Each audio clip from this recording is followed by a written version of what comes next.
All right, hello everyone. Welcome to Make It Playable. This is Tales of Licyria, and we're going to continue on with our campaign with our wonderful adventurers, the fearless, brave idiots tonight. Never has that been more personified than the beginning of this journey. So we are missing a couple people tonight. We are missing Chewy and Shannon. So we'll go ahead and have we'll make it work for Wujan within the campaign, and I think Troy is able to play Tula for tonight. Yeah, I'm gonna puppeteer her character for tonight. So Okay. You have Perfect. a puppet? yeah, So I'll go ahead and start our recap, and then we'll go ahead and get into it. Okay, so last time, which I feel like that was last week. It feels like so long ago. But last week on Tales of Licyria, the adventurers made it to the Yawning Portal, and they witnessed a bar fight going on between 5 individuals and 1 female half-orc. The crowds seemed to be interested into the bar fight and kind of crowded the rest of the group out. But then the FBI felt like that the half-orc woman was being picked on, and so they decided to take action. They pushed away many of the assailants and got the half-orc up and away from the fight, and then as soon as they did, 2 trolls emerged from this gigantic well that is within the Yawning Portal. They emerged from somewhere dark beneath. They tore into several of the patrons and even threw a couple of them down this large well. And a battle commenced between the 2 trolls and the party members, trying to save whatever they could as all of these people began to run out of the tavern and inn. Let's see. Tugul managed to keep the trolls from recovering quite a bit of their HP, as they like to do, by casting flame spells, which was nice. And during the battle, Durnan, the barkeep, told the 5 individuals to leave and not come back, and he told Yargra, the female half-orc, to stop fighting with trying to get back at the people that she was fighting with. After the trolls were dealt with and the 5 individuals had left, Tula spoke with Yargra for a little bit, and she managed to glean that they were from some sort of guild turf war. Yargra is from some unbeknownst guild at this point, and those 5 individuals were referred to as being Xants, whatever that may be.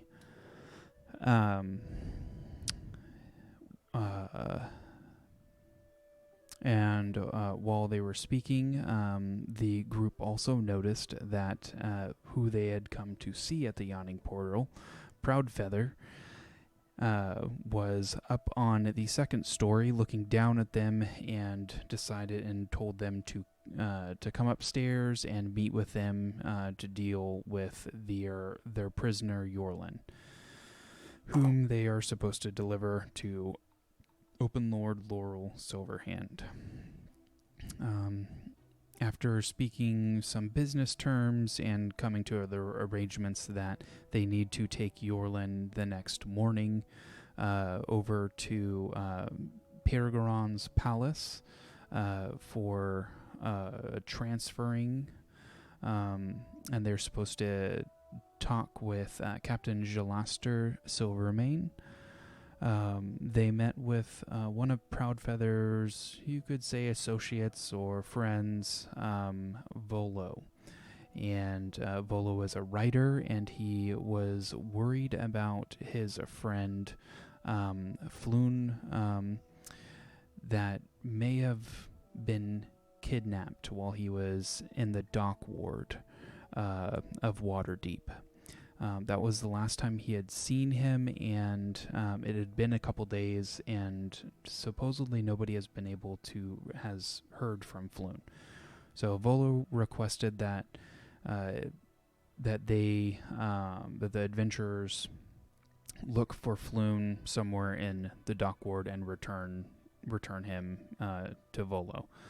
He gave them 100 dragons, which is 100 golds to start, and then he told them that there would be 50 times more than that available upon the return of Floon. During the rest of the evening, you collected your things from the wagon. You parked the wagon and horses into some stables in the Yawning Portal and brought Yorlin up to a room where Wujan and Polil, is that correct? Wujan and Polil are keeping watch over him. And you all settled in for a nice rest, something that you all have been in need of actually quite a bit, because you left Fishgut Harbor without a full night's rest. You've seemingly recovered it magically, but your body has still felt the effects of going almost 48 hours now nonstop trying to actually get to the Yawning Portal in Waterdeep. I feel fine. Polil feels fine. Shut up, Polil. All right. So, before we begin,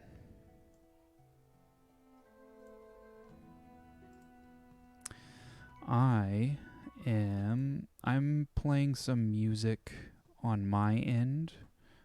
So just let us know if it's too loud or overbearing. But hopefully it gives a little bit more of a mood as we go through these events.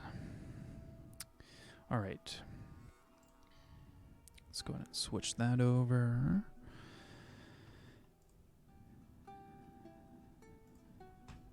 If anything, I think it's a little quiet. Is it really quiet? I mean, yeah, I'm trying to listen to it.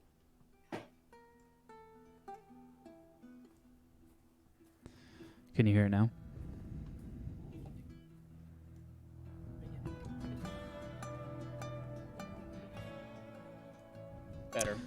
Better? Okay. Well, that's okay for me. We'll leave it right there. I can hear and talk over. Nice and soft in the background. It's not that bad. Okay, perfect.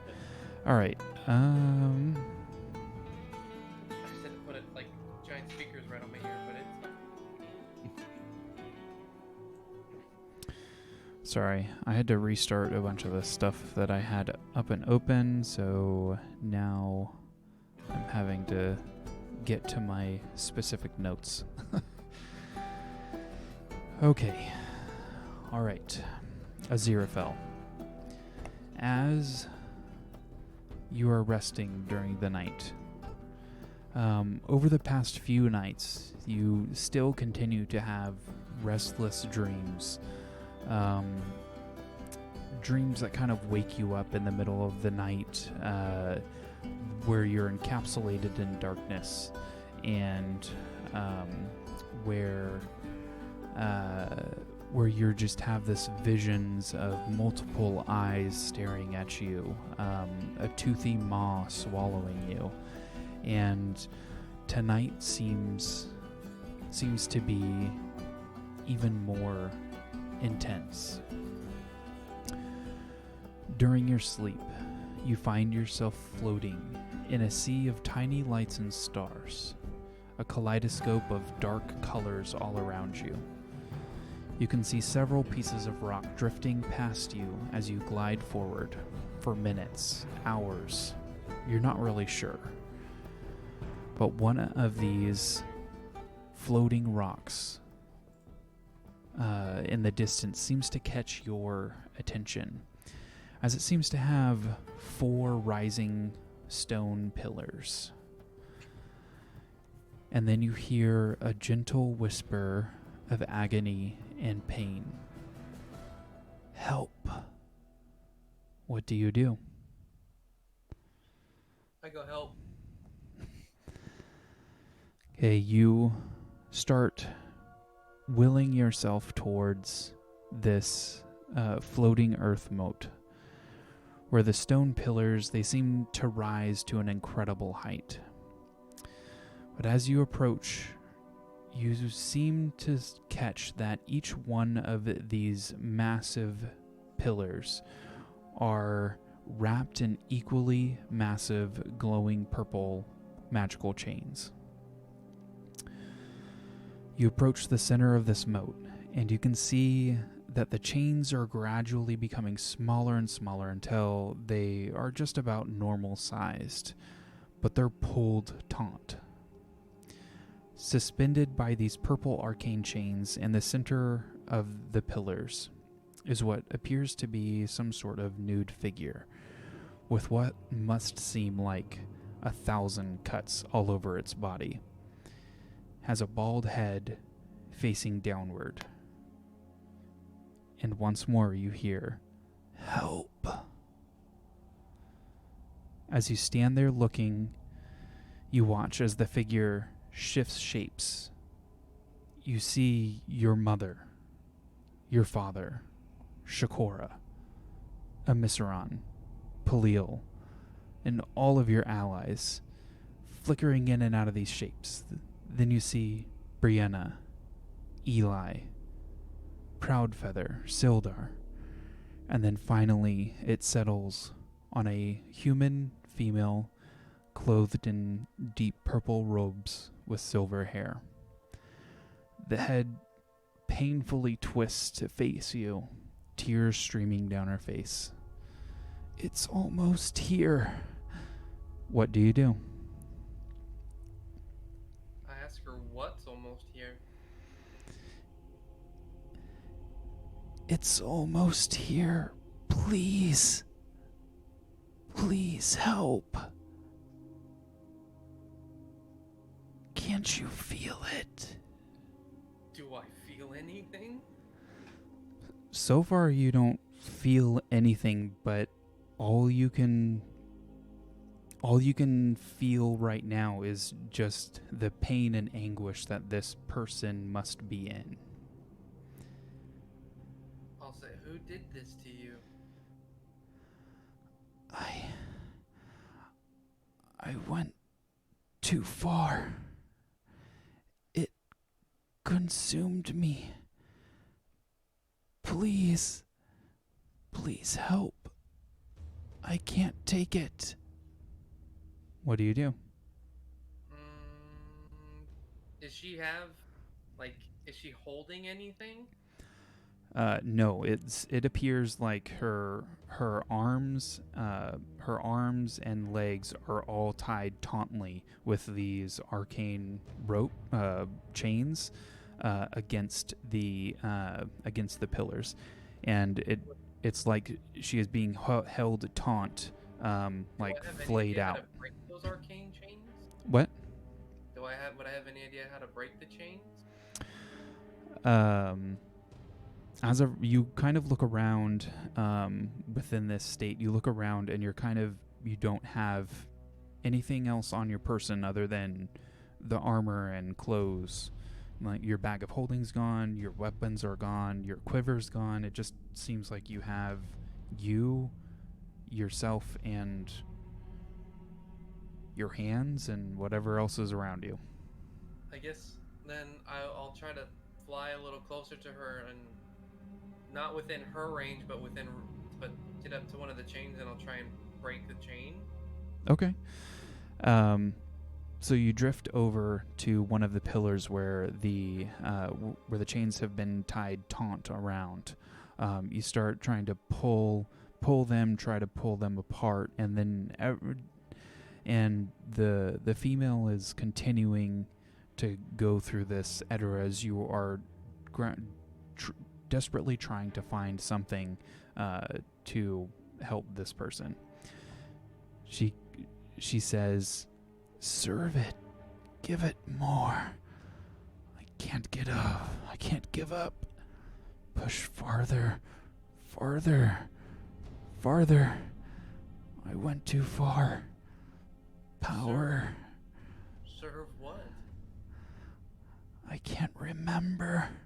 Just give it more. More." And then, Aziraphale, you begin to hear a low rumbling growing louder and louder. The ground beneath you begins to shake, and a massive looming shadow begins to creep over you.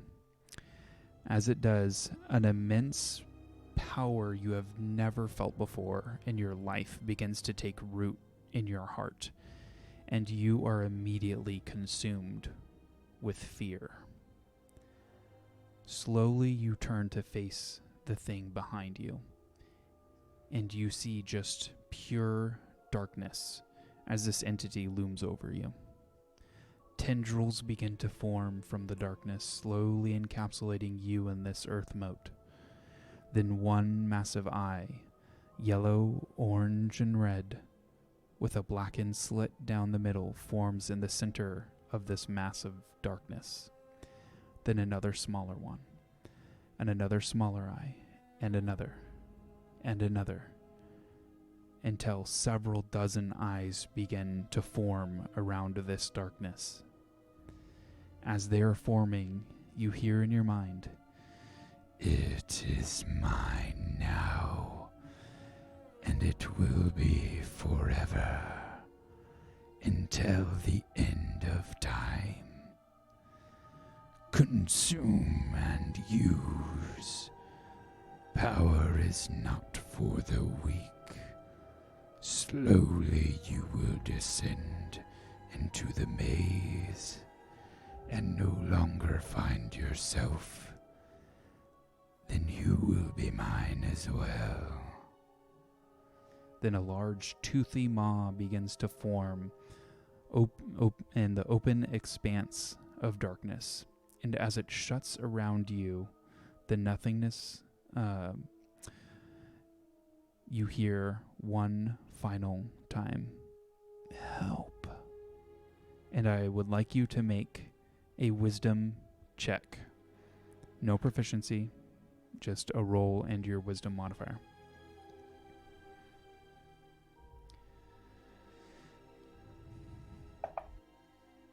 8. Okay. All right.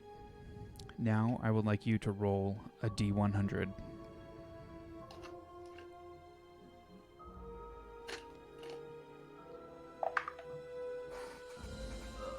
Let's go. 52. 52.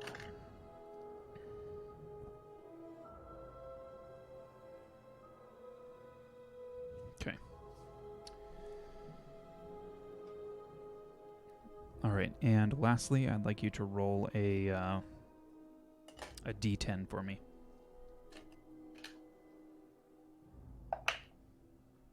6. Okay.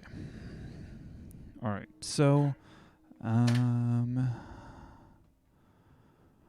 Aziraphale, as you wake, kind of in this very cold sweat, as much as an Aarakocra can sweat, you jolt up and you're kind of shivering and Your heart is racing. You're cold from just whatever this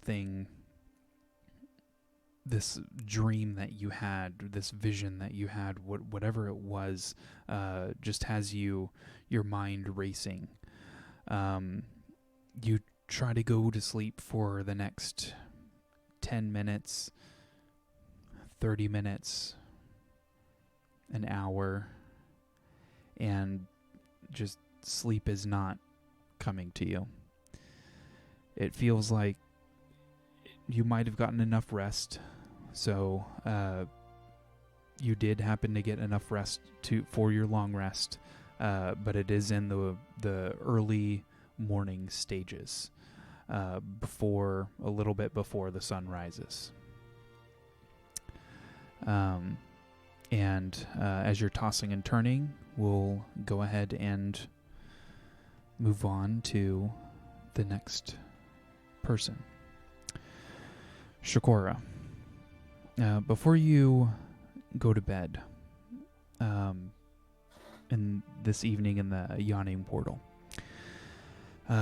you begin to hear a slight hum of something within your bag. What would you like to do? Okay. So as you're kind of rifling through your bag, the humming seems to be, it's kind of a low hum. One maybe not everyone would be able to pick up, but you've kind of picked up on it for some reason. And as you're reaching into your bag, you begin to see a slight glow of a disc that you have collected. The glow and humming is coming from the obsidian and white marble inlet that you collected from that floating earth moat in Neverwinter. One that is familiar to you as they seem to be of a matching set from where you are from your home.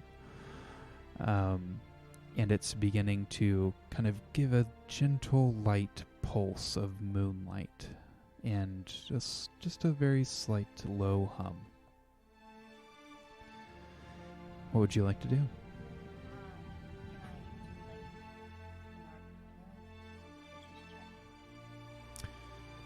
Mary, I'm going to turn you up just for a minute. Sorry. That's okay. Is there a way I can, communicate back? Is there something trying to read me, potentially?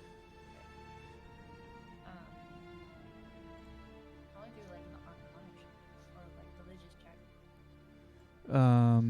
Yeah, go ahead and, let's see here. So here's what I'll do. So the last time that you kind of encountered the same thing was the night that you were all spending outside of the Old Owl Well tower. And it kind of dawned on you at some point that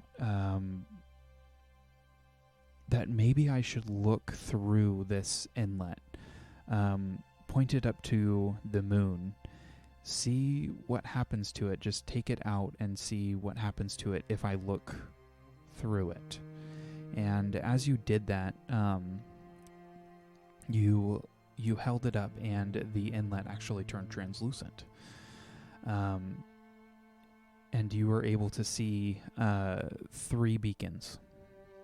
One beacon was directly south of your location out where Phandalin was. And it was kind of deduced that it was in the vicinity of Waterdeep. The other one was far off to the east and a little bit south, but you weren't really able to figure out where that one was from. Then the third beacon was very faint, very far away, and it appeared that it was kind of over the horizon line, and it it seemed like it was over very far to the north. Okay. So, in a way, like, basically, it's telling me that I'm nearby the one next to Waterdeep. Yes. It is essentially saying, hey, I feel like there's something close to me. Yeah. Okay.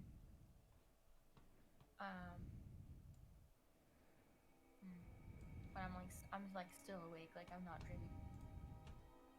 Correct. You are not dreaming. What would happen if I to go like find it? Okay.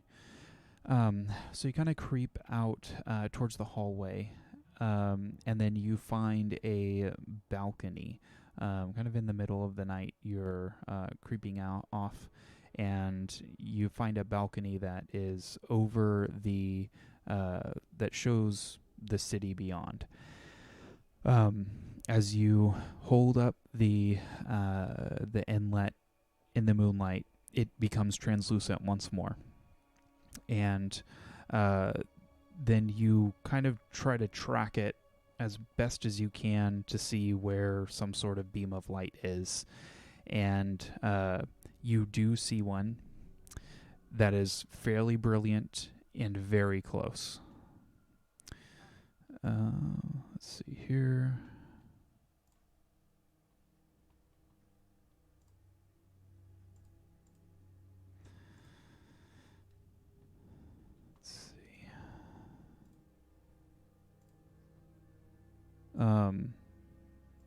Okay, there we are. All right, so you're in the let's see. I believe we're in the castle ward, if I'm not mistaken.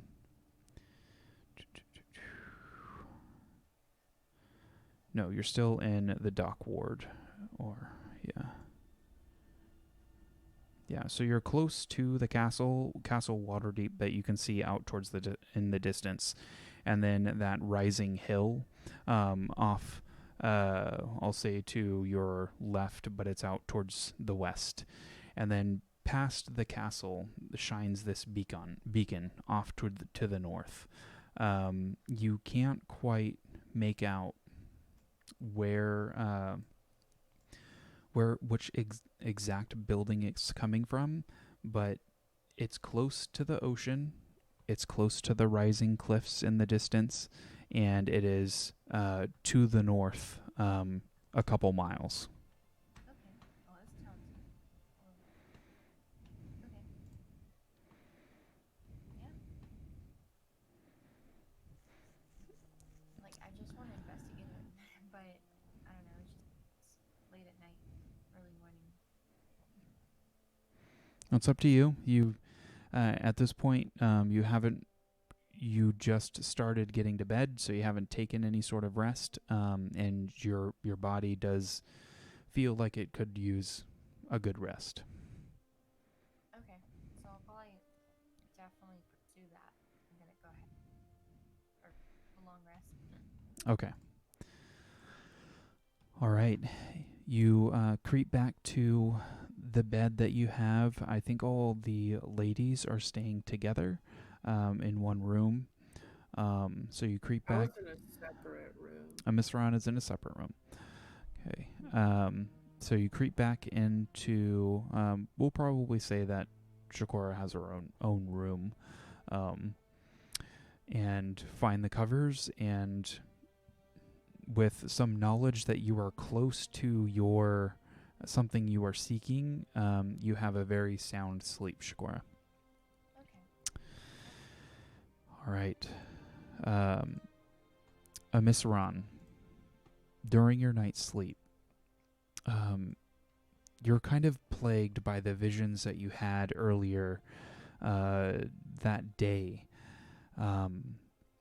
with the forest in flame and with bright blue fire And then you continue to hear voices and shouting, screams of pain, screams of fear, and then the sound of this this baby crying fear and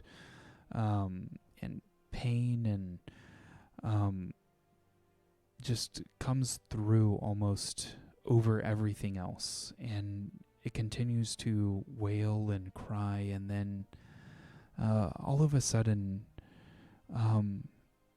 you feel like you're being picked up by something or someone. You feel like you're being embraced. And as you have this feeling, you kind of look up from the darkness and you see your master, Azalwin, with his kind of orangish skin, his pale orange skin and this autumn red hair, a visage you very, very beautiful and masculine and feminine all at the same time, and just all of these emotions begin to well up within you. And you appear that you are, it's almost like you remember when you were a child with Azalwin. And when they first met you and took care of you, and they taught you all the things on the road and of music and of arts, and it just appears that they are holding you where you are, and you just feel this warmth exuding from them.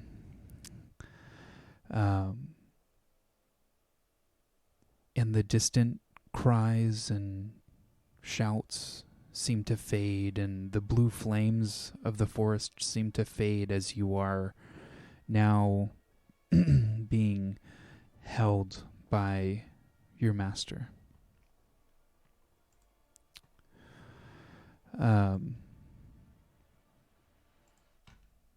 For the rest of the night, you kind of have memories of just playing music with Azalwin, how they always thought of funny things to do, pranks and tricks to play, and how they always felt like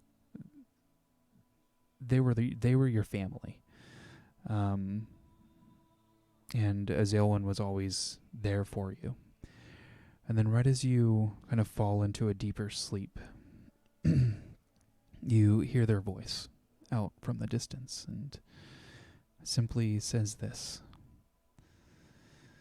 I will always be with you. No matter where you go, where you are, I will be with you. And one day, maybe I'll be with you again. And sleep overtakes you once more.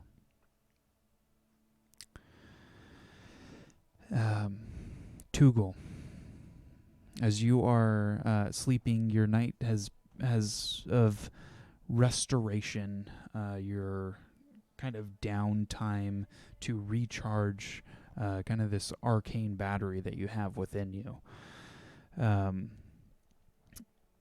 Things in your mind begin to swirl. You're kind of wrought with a little bit of distress. Not really sure what to make of all these things all these visions that has happened to you. The little girl playing with a dog. The city within this canyon where you've seen all of these ghostly figures heading towards, and this sinister voice ringing out in your head. You're reminded of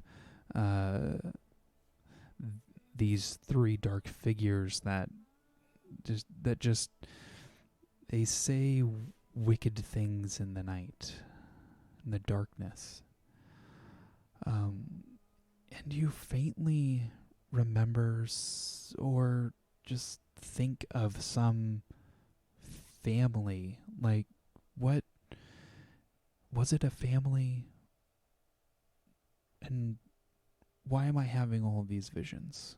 And then you remember this beautiful female blue-robed figure with blonde hair, and then are immediately brought to that vision where she was standing in the middle of this circular tower surrounded by books, and this iridescent boar next to her that she put her hand on. And then you remember her in the doorway, just asking you what you were working on, as you feel like you are working on yourself in some sense. Just trying to make, as you were in this period of downtime, you're just trying to make sense of it all. And then all of a sudden you're brought to this vision of a dark obsidian tower in the middle of a city. And there's lots of noise going on, people shouting, people asking for better prices, asking for what do you have for sale? How much for this? I'm selling this over here. I'm selling ale. I'm selling clothes. Come over here. You want to see a flying monkey? You're kind of just reminded of all of these sounds that you've had during your vision, and then that dark obsidian tower rising from the city streets just seems to be prominent in your mind as you come awake out of your rest time.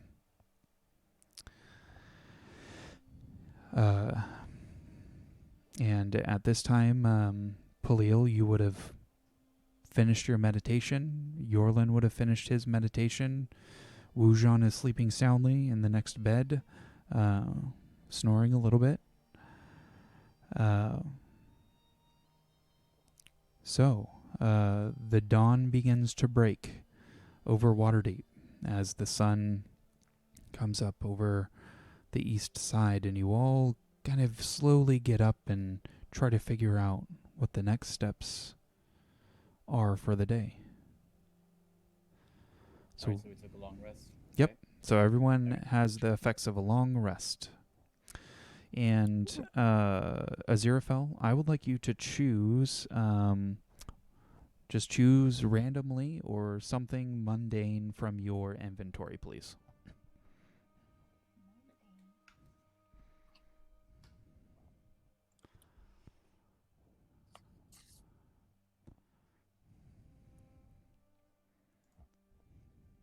And then let me know what that is.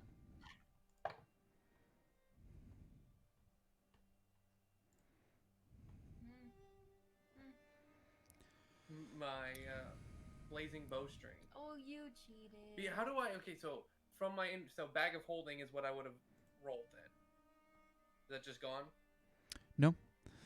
Okay, the bag of holding is what I rolled. Okay. So you rolled the bag of holding. Okay. Yeah.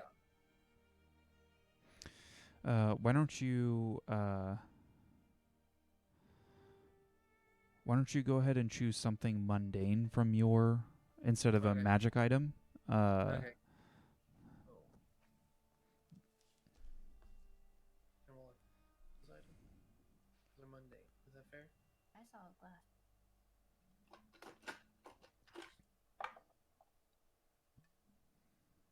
So my hempen rope. Okay. All right.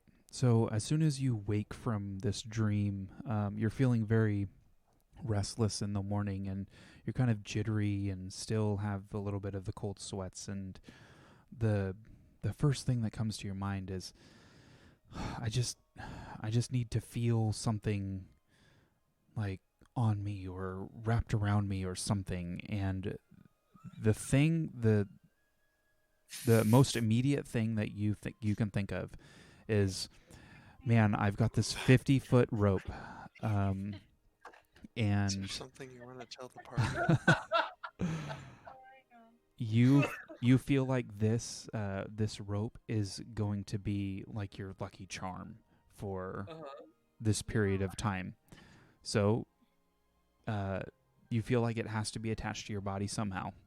So how are you going to attach 50 feet of rope to your body? Oh my god. We just start spinning it around him. So we can... He just comes out of the bedroom and he's just a mummy of rope. It's just covering around his head. Just completely. Yeah. You know what? I have my cowboy hat, so technically, I could like make like a vest out of it, and then I can tie like a cone of rope and build a cone of rope off of my hat. So you're going to build a hat out of the rope? Well, I have my cowboy hat on, So instead of and 50 gallons, So it's like a 50 foot hat. support, so I'm just gonna make like almost like a traffic cone of rope. Okay. All right. Well, I'm dirty. Oh my gosh. Okay, so I'm not gonna lie. Aziraphale is getting kind of skeptical of his Enigma Codex, as he's been concerned about it this entire time. mm-hmm. Would he be aware, or would he? Because I feel like he would want to like just set it down for the day and see how he feels. Okay. So what do you want to do with it? Setting it down. He kind of wants to just unattune from it for the day. Okay. See how he feels tomorrow morning. All right. So as you attempt to focus on this item, there's just flashes of darkness and bunches of eyes, and then you have these flashes of hold on a second. And then you have these flashes of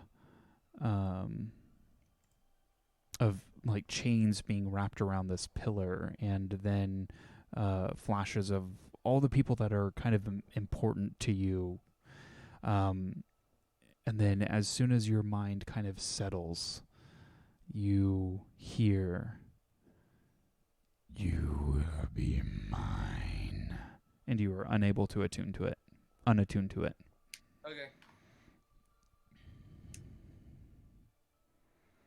That's exciting. All right. What? So Aziraphale, you've successfully wrapped the rope all around you, trying to make a vest and turban and whatever to put your cowboy hat on. Hoping that this rope will be your little lucky charm for the day. You all head down towards the tavern. Hey. Christina just got home. And you are ready to get some breakfast. You all find your seats at a table. There are still some people within the tavern, but not as busy as it was last night. So the morning is kind of yours, as you all can pay 1 silver for breakfast, and a hearty breakfast will be served to you all.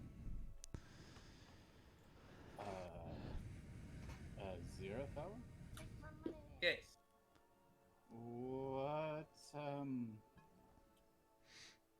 What? You Say had a it. good night of sleep? No. Not particularly, but I think this is gonna help me turn it around. In fact, I've got a very strong feeling this is gonna turn it around. Just go and lean over to whoever's closest to me that's not Aziraphale. Should we do anything about this? I like him better this way. Thank you. Is this really out of the ordinary for him? That's a lot of out of the ordinary, but this is Extra. new. Ordinary. Hey, this is Waterdeep. You might Does it set a not new feel fashion heavy? trend. That's the goal. It's true. Cowboy hat wrapped with rope. Yeehaw! Yeah. Is that 50 foot worth of rope? It's all of my rope, yes. So if we 50 get in a gallon, pinch, 50 I foot? don't have to go looking for it. Mossran's Well? just gonna pick up her plate of food and go eat at the bar by herself. Okay. Alright. Well, I think I'm gonna take this time to go check up on the wagon real quick and make sure we didn't have any pickpocketers enter our wagon while we were sleeping. And then Tugel's gonna head outside and check up on the wagon. Okay. You see the same two guards that were out there last night. They give you a nod and they say, "Oh, nothing really happened out here. So, seems like what kept things safe, and don't see that anything happened. So, you're welcome to check." There's not even a cart there. And there's not even a cart.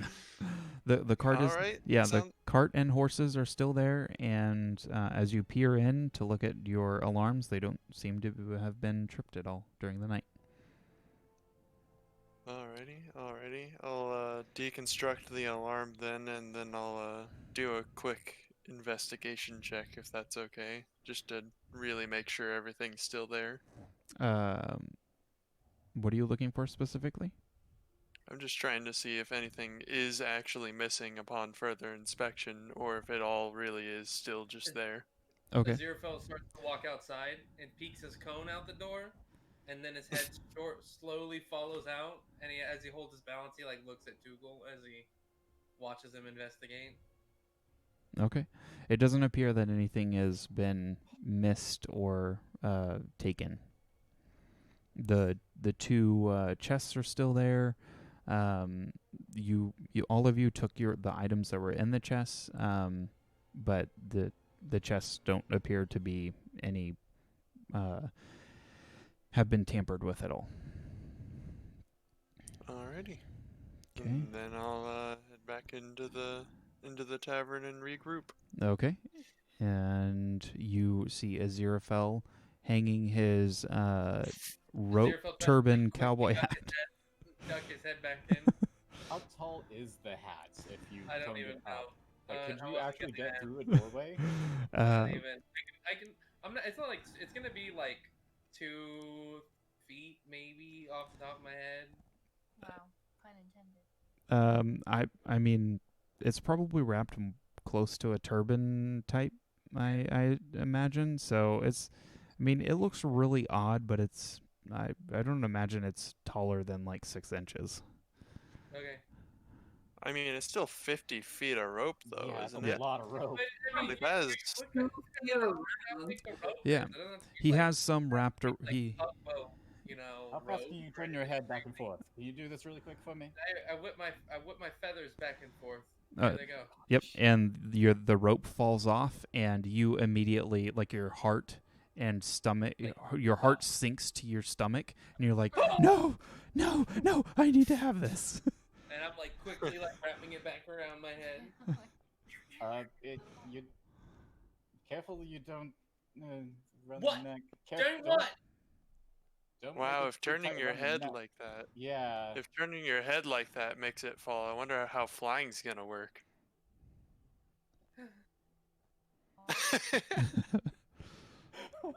I mean, you have a good point there, Dougal. That's...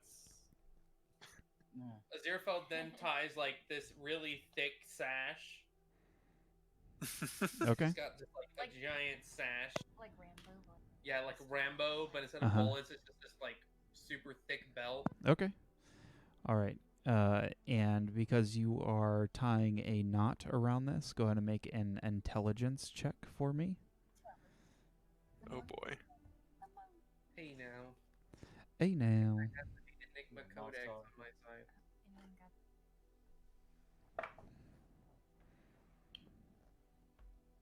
17. Okay.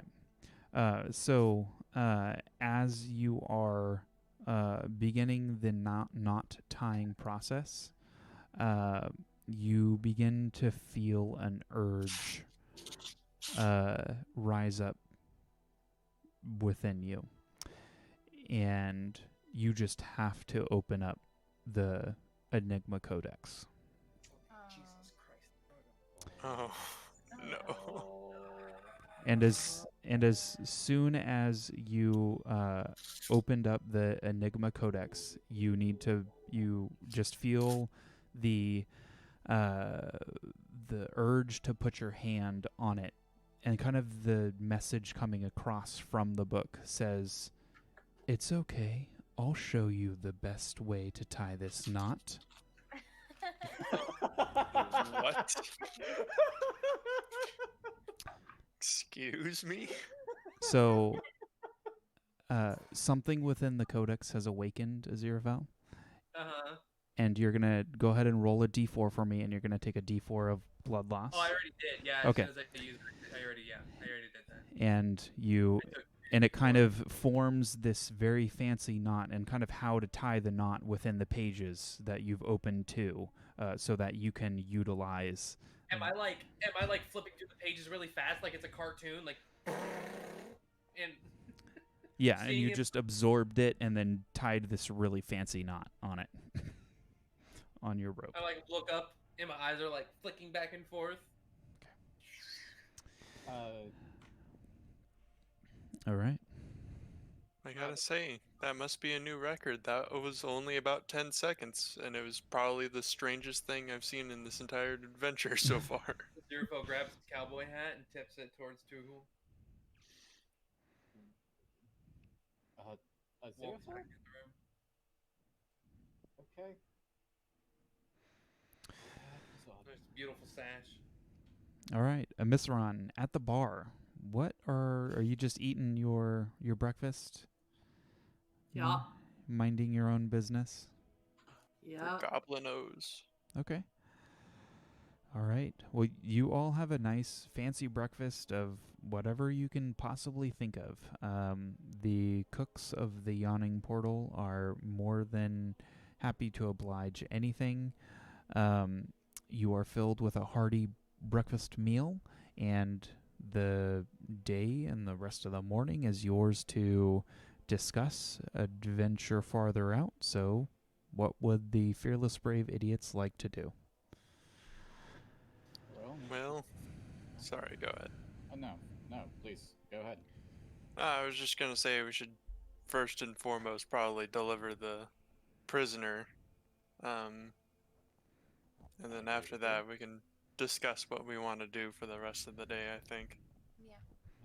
Get the chores out of the way and have the rest of the day to adventure? Sightsee, Yep. maybe? Is the Yeah, I tavern have a couple ideas. a little bit? Can you repeat that, Shiny? I missed Has wrong. the tavern cleared out a bit, or is it still pretty busy? I mean, it's not really busy. It's not as busy as it was last night.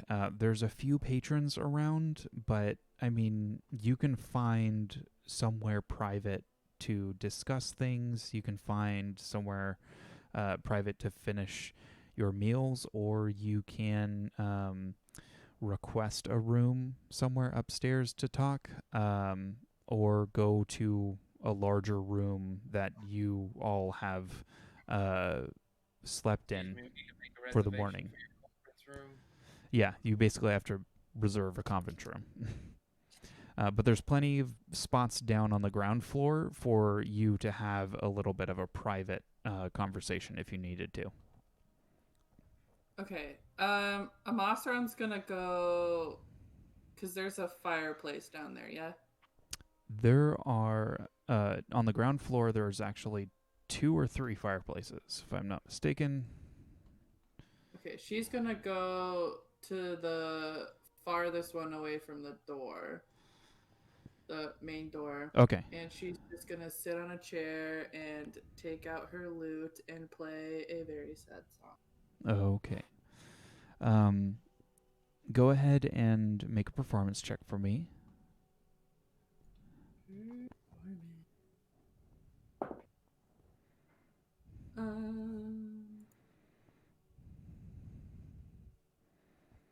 That is a 27. Okay. So you're kind of playing to yourself this sad, kind of sorrowful, and kind of you're almost playing your feelings from the night before, just trying to deal with all of these emotions that are going on within you. The chords seem to strike with the other patrons that are around, and the rest of the group, you notice that something different is happening with the way that a Misran is playing.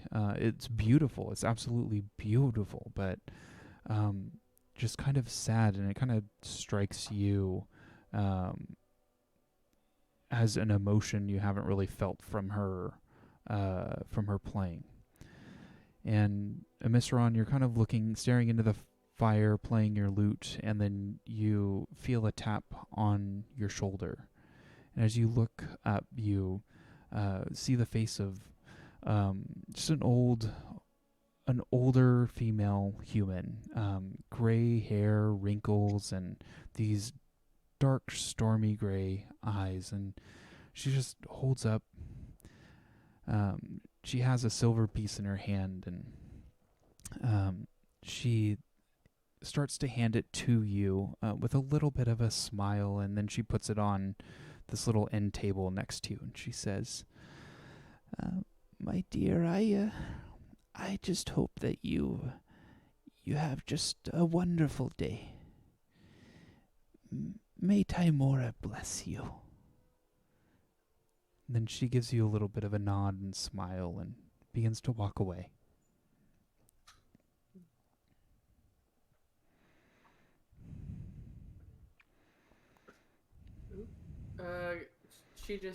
Amasran just continues to play. Okay. She smiles in return, but doesn't say anything. Okay. You watch as the older lady, she might have finished up her meal that she was having there, but she exits out of the door of the yawning portal and into the busyness of the morning hubbub of the town, of the city. All right. FBI, anything else you would like to do while you're at the yawning portal?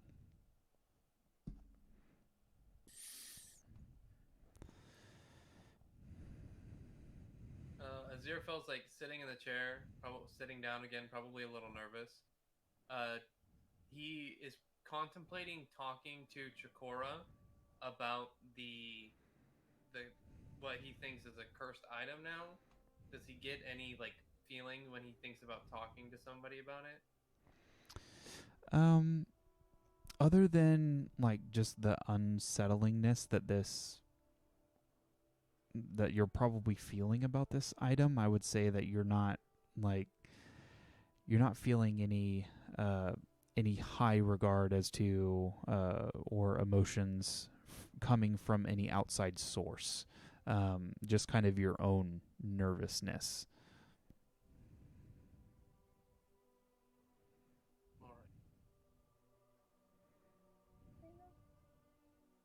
Sure.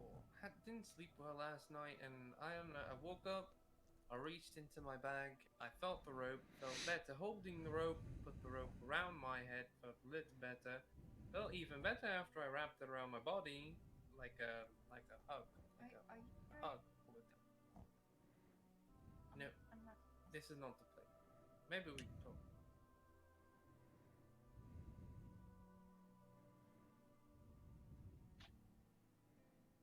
Do we need to go grab a Misseron? She seems to be sulking in the back, playing incredibly good / depressing music right now.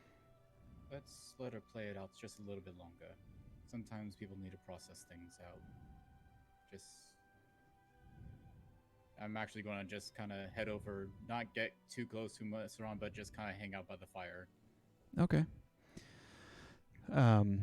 Yeah, so you walk around the well, and as you're walking around the well, something you probably didn't notice as things were going on quite quickly last night, you do notice that there is some sort of pulley system that has a rope suspended into the middle of this well. And then at the top of where this wooden arm kind of goes out to the middle of the dark well, there hangs just a little tiny bell. But you make your way around and sit at one of the empty tables close to the fireplace where Amisaron is playing.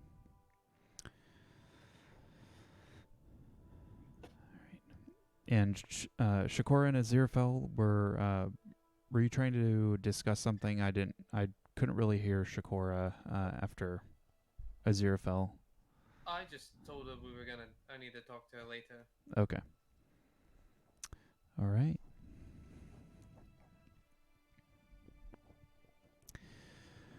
Well, Amisaron, you seem to play for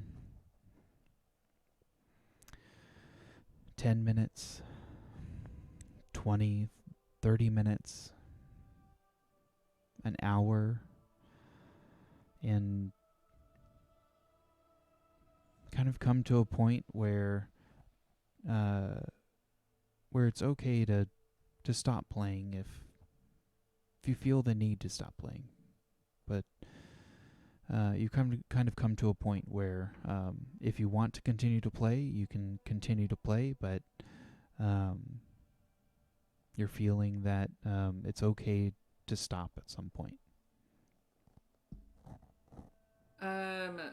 She notices Palil sitting over there for a while, and she just stops playing and says, "It's okay. I'm not gonna bite anyone."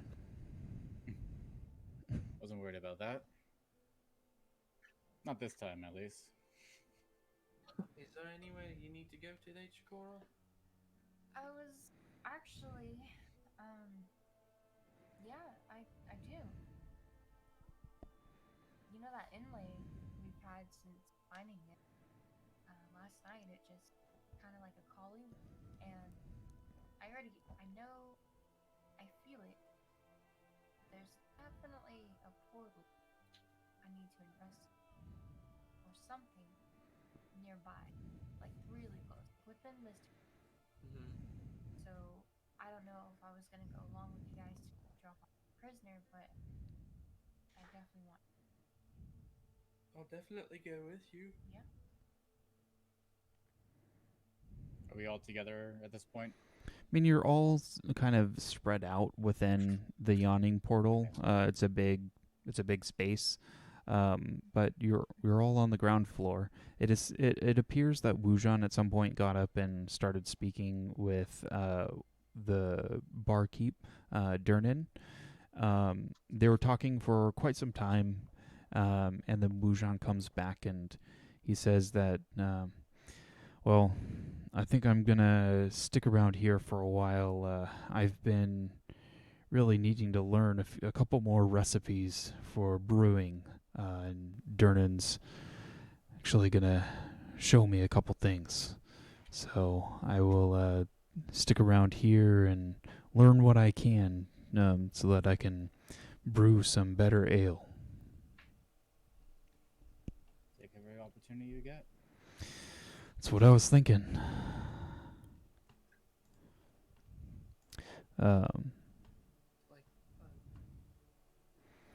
All right. Well, what is the next steps for the FBI?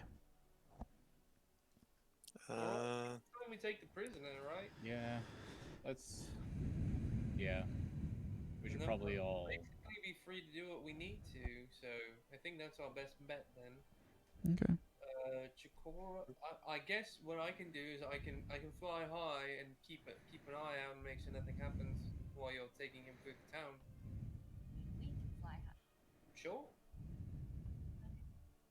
Yep. I'll go over to the wagon and get everything set up and ready to go. Okay. And Palil, you go up to get Yorlin, who was remaining in the room, ready to go. We brought him breakfast at least, right? Oh yeah, absolutely. I would Okay. say within like that hour and a half, you brought him some breakfast. He was very appreciative. There seems to be something. Actually, go ahead and make an insight check for me. Insight. Mm-hmm.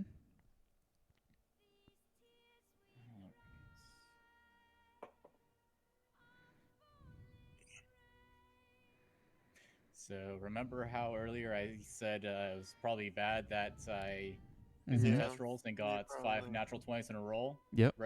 Did you get a natural one? You got- I got a You got a natural one. 1. Okay. Hey. Oh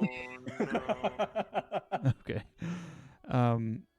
So as you're approaching Yorlin to get him ready, I mean, your interactions with him over the course of last night and today, he's kind of been of like, I just want to get this over with. I'm ready to start somewhere new.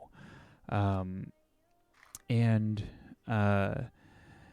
you're kind of just continuing to feel like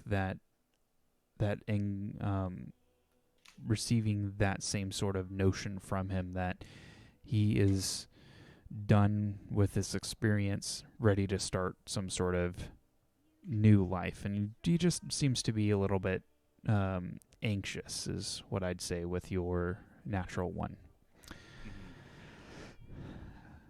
But you collect Yorlin and take him down the stairs into the stables and into the cart. And who all is joining the group to go deliver Yorlin to Pergeron's palace? Me, Tula, and Pudge. Aziraphale will get with Paleo to Mhm. look at a map and draw a moving plan. All right. All right. Give me 1 second here. I just need to know our end goal, and so I can help you cover the streets, make sure you don't get robbed, attacked, make sure we get there safely. All this time while he's talking too, he's got his hand on the knot that I'm guessing. I feel like tied in the middle of his chest. He's just like Yeah. sitting there holding it while he talks to everyone. Actually, Aziraphale, Shakora, before we set off and you guys fly up into the air, I do actually have a request, if you don't mind.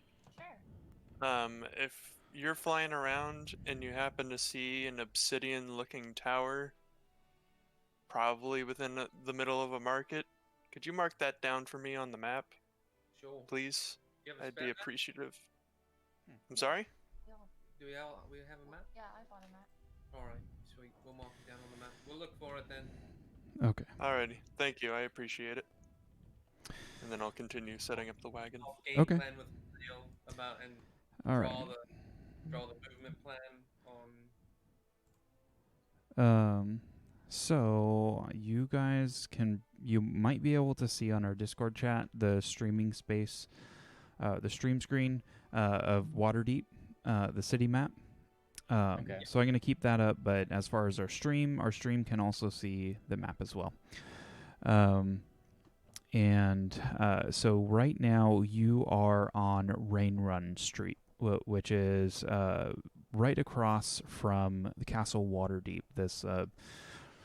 This very large castle that kind of sits at the end of the Mount Waterdeep, where Aziraphale and Shakora had been, and where there now appears to be at this tower. Yeah, that's what I was thinking. I was thinking we are dropping a lot of frames. So I'm not really sure what else to do. Might just be Comcast or whoever. Oh, Yeah. Yeah, Yeah. it's pretty bad. Ooh. Yeah, I know that right now. I can't really. Okay, we'll kind of see how it goes in the next. I'm still getting like almost over 5,000 kilobits per second, so not really sure what the issue is, but we'll kind of keep an eye on it. So as you're kind of looking out over the distance, as you're hanging out around the fourth story of the yawning portal, you're seeing just a very large castle with many towers in it and ramparts that wind their way, stone stairs up towards the castle. At the top of the tower sits this kind of rising griffin with wings that you saw the day before, and behind it is this skinny tower with two kind of piers outside of it where you saw both airships parked. At this point, there's only one airship, but as you're peering out over the morning, it seems to lift away from the tower and begins to drift in a southern direction, leaving the tower area here where the airships had been the previous day completely empty.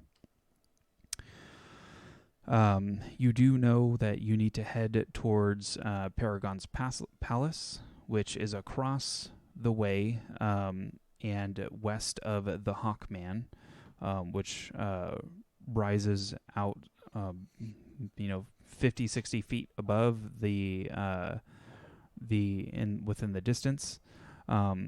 So you probably can't see where my cursor is. I bet you can, but the white hand. Yeah, we can see it. Paragon's Palace is over here. So you will need to make your way out towards Waterdeep Way and west towards the Rise or the cliff sides next to Waterdeep, next to the mountain. All right. And that is kind of your game plan for getting there. And you all set out with the wagon, Yorlin in tow, and clippity-cloppeting down the stone streets of Waterdeep Way. As you're in the sky, Shakora and Aziraphale, you do notice that there are a couple of the Griffin Guard out. They kind of come close to you, like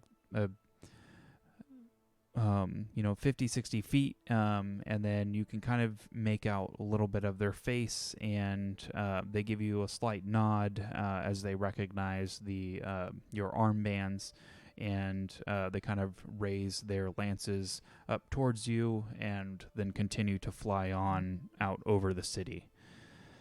As you're flying around, you do notice one tower. One tower that appears to be of dark stone, and it is in the direction that you are heading. It is in the middle of this square next to Paragon's Palace. So you kind of take note of that. Yeah, we'll let him know where it is. Oh, great drunkard. Once we keep track of that, we're just gonna keep an eye out Okay. for anything getting in the way of our party. Okay. You don't. I mean, this city still looks busy. Carts go by, people run by, but it doesn't look like there's anything impeding the way of the wagon. I'll have all of you make a perception check for me, please.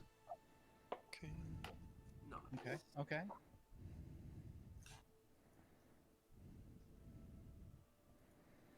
All right. And Aziraphale? 26. 26. Shakora? 25. Okay. Tugel? 18. And Tula? She rolled a 22. Okay. Amisron 10. and Palil. 21. Okay. So, Amisron, you're probably busy helming, leading the horses in the right direction, so you're a little bit distracted. But everyone else, you think that you see like a blue-skinned figure.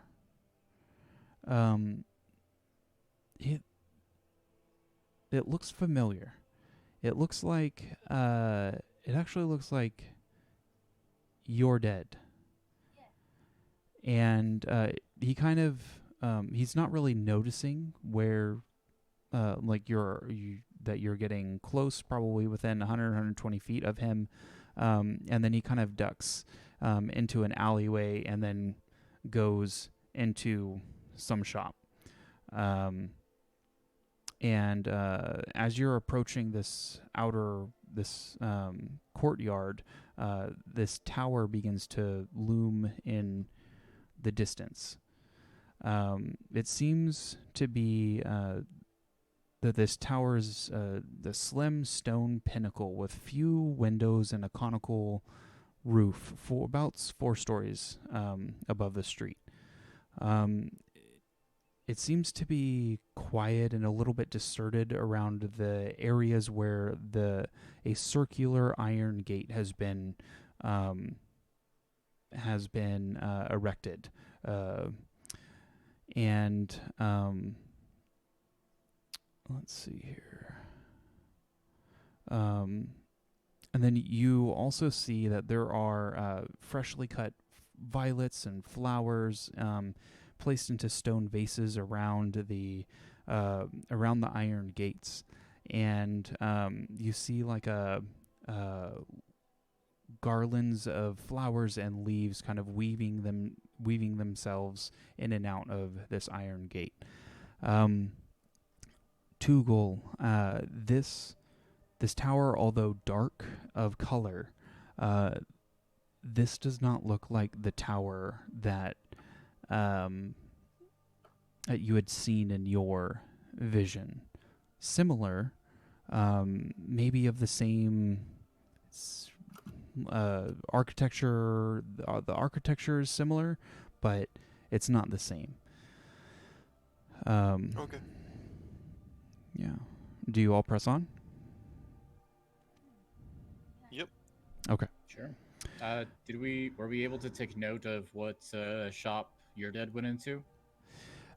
You can take note of the area where he went into, but as far as seeing any sort of signs, you weren't able to see like the name of the storefront, or if it was just like a residence or something. But it didn't appear to have a sign out in front that you could tell.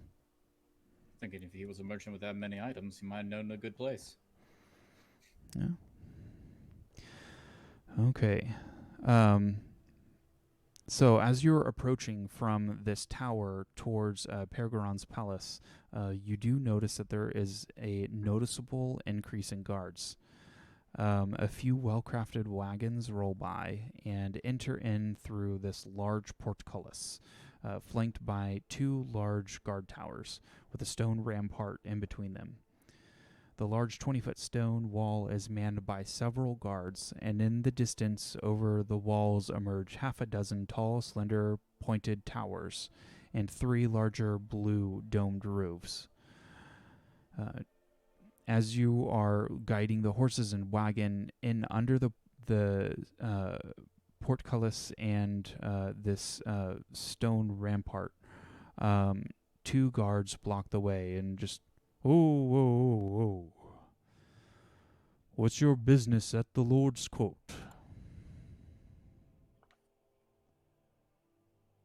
He's asking all of you. We have business here with delivering a prisoner. Okay. Do you know who you are supposed to meet? I look at Paleo. Oh, great. It was Lady. Was it Lady? What was? Shoot. Scribe is figuring it out. Thank you. Lady Morwin? Something like that. Da-da-da-da. You write this down. Did you remember to do anything? As you're trying to figure out and remember who it was, two more. We have like a paper given to us by. Right, I handed you a pamphlet and asked you to remember to hold on to it. Lady Morrowind? Was that? Lady Morrowind. So you would remember from your conversation with Proudfeather last night that you were supposed to deliver Yorlin to one Captain Jalaster Silvermane in Paragon's Palace. That's right. That's. I thought. You Wait, make what were me look like a fool in front of people. It's not hard. Zero puts his head down and grabs the knot on his chest. Okay. Oh yes, Jalaster, the captain. Captain Jalaster Silvermane. Yes, he's actually been expecting you, so wait here a minute and we'll make sure that he is out and about and ready to receive you. One of the guards stays there, and that guard goes into one of the wooden doors that are flanking this entryway, this large entryway. Two more guards come out, and they start to look around the wagon, and start just doing kind of a visual inspection of it, looking kind of down and underneath, and then you hear one of the other guards say, "Oh, hey, this is a Drazalt cart. It's very nice. Well, if you're ever interested in seeing what else he has to offer, you can go visit him in along the in the caravan court and see if there's anything more that maybe he needs to fix up this cart or do something more for you. But you'll find his shop over there in the trades ward. He's in the trades wards next near the caravan court." They finish their inspection, and then the other guard comes back and, all right, take the wagon along the outside of the courtyard and then stop at the entrance. Captain will meet you there. You give the motion to the horses to continue along, and then as you enter the bailey, the courtyard is a large, lush green space with flowers, bushes, and small trees dotting the landscape. The palace sits across the greenery, and this palace is, the best I can describe it, is of a Renaissance style, with dozens of high columns on the front, domed roofs, tall, slender towers, all made of white stone. And pulling the wagon towards many other fancier wagons, an individual comes up beside the horse and kind of pulls them to a stop, and whoa.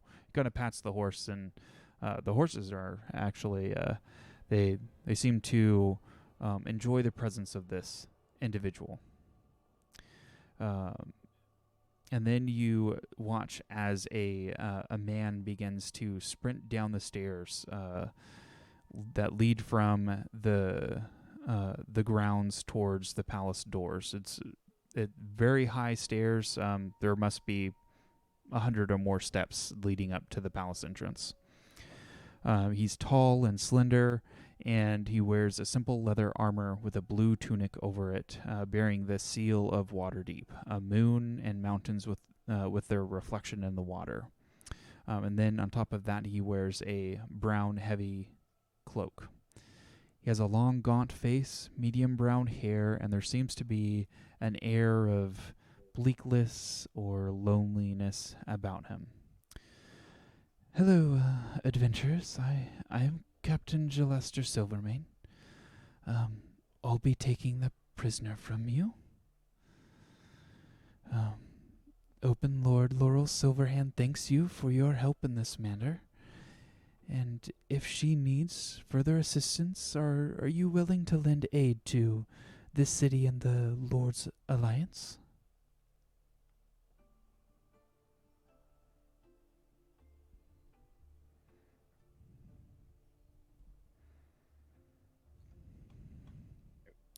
Sorry. Did we cut out? Sorry. No, we're good. Okay. I don't think anyone. I think just no one really knows what to say. Oh, okay. Well, but The snow. What? uh, It seems It's like always- you are all waking up from a good night's rest. So what I said was, if Open Lord Laurel Silverhand needs your assistance in any other matters for the city of Waterdeep or for the Lord's Alliance, are you willing to play a part or be a part of that?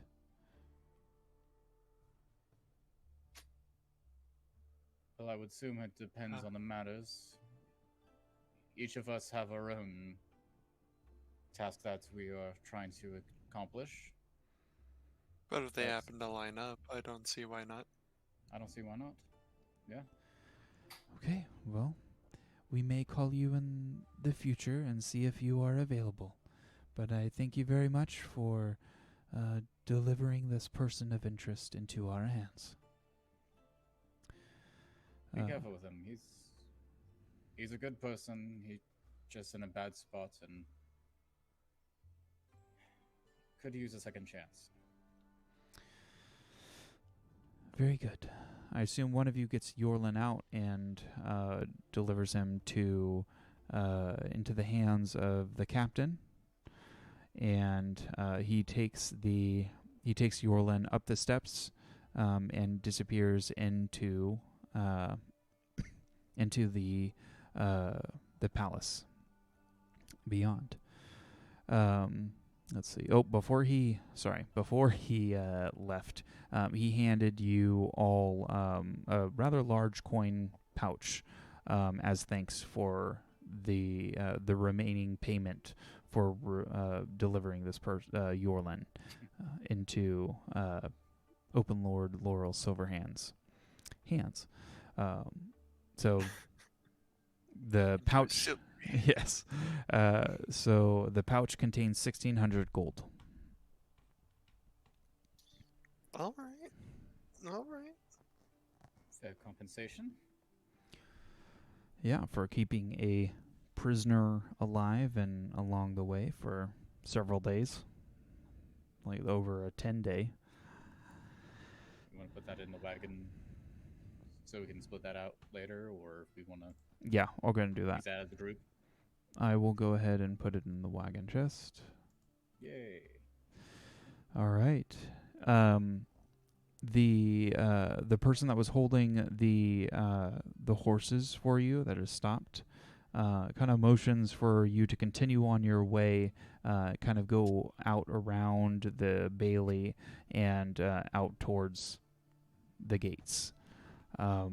So as you exit the gates and back into the city of Waterdeep, the rest of the day is yours. How would you all like to proceed? I believe Shakora might have mentioned something about Yeah. going somewhere. This tower isn't exactly what I was looking for. There might have been one you might be interested. When we were passing the Griffin Tower, there was another one. I don't know if it matched in your description. Thank you. But we did see one here. Oh, really? Yeah. Masron, you mentioned before that you've been to the city before. A few times for a few days. You wouldn't happen to know where this tower might be? Would I know where this tower might be? Which tower are you looking for? The black, kind of the darker black tower? Yeah. Yeah, like the Okay. obsidian tower that I described to everyone. Yeah, go ahead and make a history check for me. History. Neck is so sore for today. His story. 14? Okay. So most of the time that you've spent in Waterdeep has been in the trades wards, really kind of out in within the eastern gate and within that area. Azalwyn didn't feel the need to go any farther because they could get all of their supplies within within that area, find another caravan to travel with, and then continue on the road. You did hear through some talk that there are several towers on the eastern side, the sea side of Waterdeep, within the castle and north ward. There are several towers that are dedicated to mages, and there are lots of temples that are dedicated to deities. But as far as the specific tower that Tugul is describing, you're not able to fully place what tower it is, but it's possible that it's probably somewhere in the C ward, which is to the north of you. We Alrighty. also. What were you going to say, Polil? If I remember correctly, when we went into the portal to the airplane, and we met with Titan Moonlit, the other Aarakocra, who you say is well beyond his years. He mentioned to me about a wizard, I believe, about a tower, his wizard's tower, and like Angaron or something. Yes, you would slip up over the name just a little bit as far as hearing it a couple times and not really knowing who or what it was, but you would recall that he was looking for Agarion's tower. I can't recall his description, but I mean... He did say that he was a prominent mage and founder of Waterdeep. Yeah, that's you describing how the towers are kind of for these major wizards. That's kind of what's sprung that to mind. That might be a good place to look, honestly. If we're looking for the tower that I'm trying desperately to think of, it seems like maybe a mage's tower is somewhere along the right track. If you guys don't mind going out there and like looking around for a tower, that'd be fantastic. But if we got other stuff to do that's more important right now, we should probably get rid of that. But I mean, I'm just glad we delivered the prisoner. Shikora, didn't you mention something you wanted to do? Yeah. My inlay that's in my bag I've been carrying suddenly started glowing and humming last night. So I held it to the moonlight, and it revealed to me not too far from here, actually a little bit north, I believe. Really want to investigate what pointing me. Probably need Aziraphale would get out. Okay. Well, it kind of seems like all bearings point north right now. Well, Monsteron, do you want to give us a tour of the north end? Sure. See the sights on our way there? What time is it getting now? It's not too late. It's probably mid-morning. Close. Okay. I mean, it's probably about an hour till high sun, so around 10:30, 11 o'clock.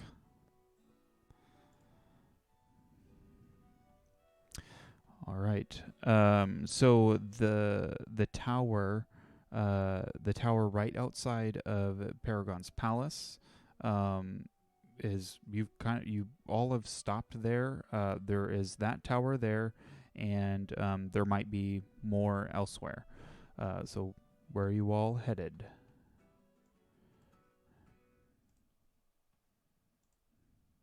Um,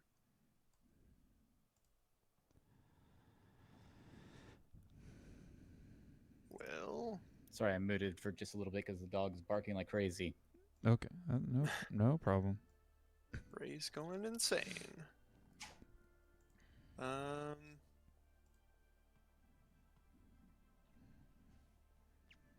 Yep, there's honestly, I don't know anywhere specific to go. Maybe we should just head to the marketplace first just to check it out. Since it's kind of on the way. Sounds like, yeah. okay. Cool. All right, so you head up the street right before you, and you kind of maneuver your way through as several carts come through this way. All of them pretty well well-made carts, and they seem to have very well-dressed drivers. As you make your way up north, Shakora and Aziraphale, are you still in the skies looking out? Sure. All right. So as you get about halfway down the street, you begin to see a second obsidian tower looming in the distance. Out towards the sea and pretty close to the cliffs. A little bit below where you see this this other large statue of a lady that seems in robes, stone robes, seems to be just taking a nap on the stump of a tree. But again, you see a very large 4 or 5 story obsidian tower looming in the distance to the north. You also see higher up above the roof lines of the surrounding buildings, you see 2 other larger buildings. And then you see a very big open space that seems to be pretty much filled with bunches of colorful carts and canopies and all other sorts of things. And Shakora and Aziraphale, I'd like you to make a perception check as you are getting a good look, a decent look into the market. 15. Okay. 10. Okay. So Aziraphale, well, we'll say Shakora, you kind of get a little bit distracted by some of these temple-like buildings that are rising above the surrounding buildings. So they're very large and seem to be of some prominence. Aziraphale, however, is kind of looking out towards the market, and something interesting strikes you, Aziraphale. There seems to be a channel of burned and scorched earth that has wound its way into the center of the market, and there does appear that there are several carts and canopies have been pushed away from this area, and then a large pile of what can only be assumed as like burned wood and refuse and rubbish has been made in the market as well. And so that we know that our party is headed that way. Yes, the party is headed that way. I will fly back down to meet them on the ground and let them know what's going on. Okay. So, like, I'll land in front of them and go, there's something terribly wrong in the market. There's some scorched earth and broken ground and things were on fire. Okay. Did this look like it just happened, or does it look like it's been there a while, or? Did it look like it just happened, or? I would say that with your perception check, you could tell that it was there, but without further investigation or further looking into the area, you wouldn't be able to tell from this distance how recent it was, unless you wanted to ask somebody around you. Well, nobody seems to be in panic around us, I don't think, right? Correct. No, everybody looks like they're just this is just another day.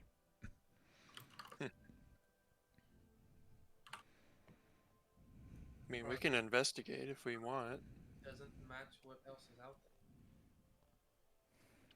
there. Okay, you're heading towards the end of the street, and then Tugel, you're looking out towards the buildings, surrounding buildings, and out towards your left as you're traveling north towards the sea. You see a dark square obsidian tower that pinnacles at the top, and your mind immediately flashes to the vision that you have had, and you recognize this as the match to your vision. And I will tell you that where the hand is over, that is where the tower is, and you're kind of coming towards the end of the street here, where Tharlian Street is. And I'll kind of look to the other party and be like, we're on Tharlian Street, right? And then I'll kind of note that, and I'm going to check out the market first and foremost just to make sure everything's okay. Okay. But I'm definitely going to take note of that street, and I think we should definitely come back here once we've checked that out. Okay. So you push on into the bazaar street that surrounds the market, and many people are bustling in and out of this large open expanse. Caravans are set up that have goods laid out in front of them. Canopies and tents are set up for these makeshift merchant tents, but there are a lot of noise going on and a lot of people trying to sell their goods.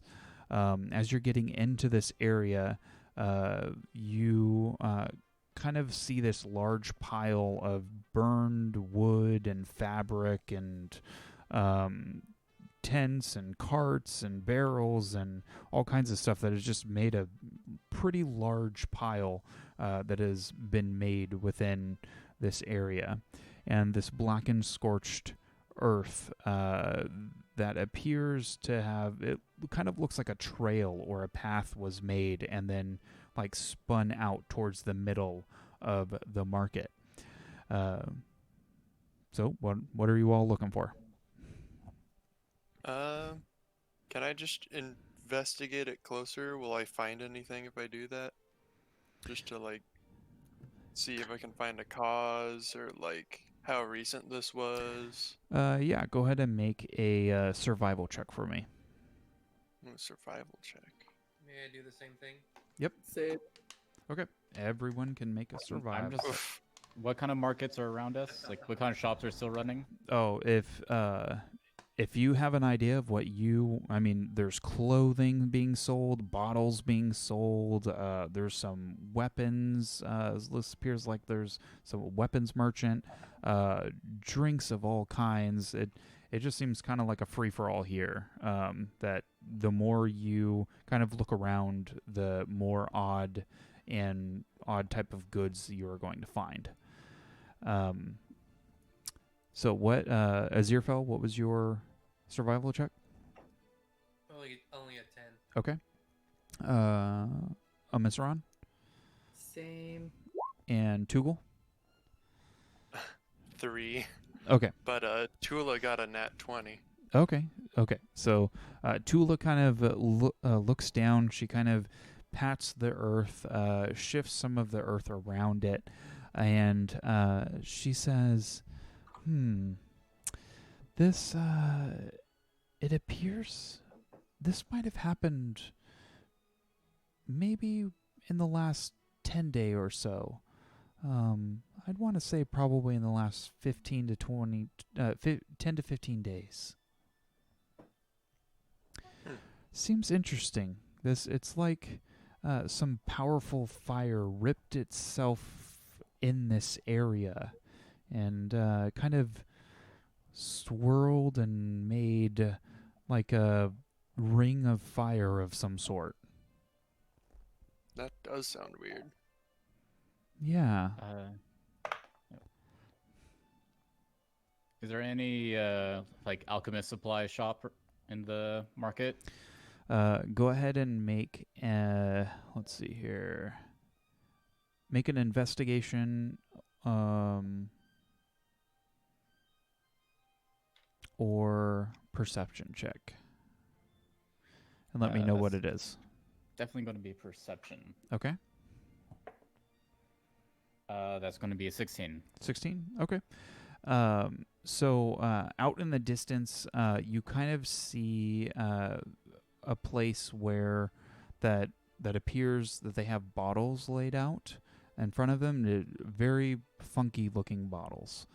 And as you approach this this tent, an individual comes out, a smaller male individual with a graying beard. It appears to be like this could be a human, but smaller, kind of on the small side of a human. Okay. So probably about your height, if not a little bit shorter.